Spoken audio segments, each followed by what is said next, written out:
How to fix TikTok sound removed or muted. So if you want to fix TikTok sound removed or muted, then first you need to open up your TikTok application. Once you open your TikTok, go for the profile which is on the bottom right. Once you're here on the profile, now make sure to log into your account in which you would like to fix your problem. So once you open your TikTok account, now go for the profile which is on the bottom right.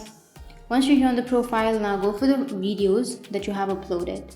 So here, if you don't have any sound under your video or if your sound has been removed on your TikTok, then what you need to do is simply take the TikTok which you have just posted, go for the bottom right which has that three dots icon, tap on save video, and you need to save the video.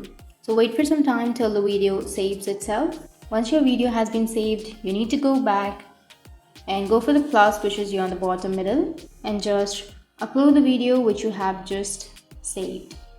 So now you need to go for the add sound which is here on the upper right.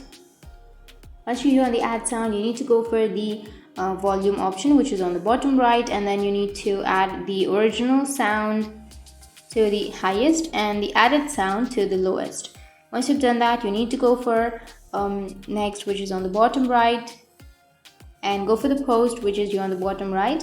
And once you've posted now, you will not get that problem with the TikTok sound removed or muted. So that's how you can upload your videos, and that's it. And if you have any questions, feel free to comment below. Thanks for watching.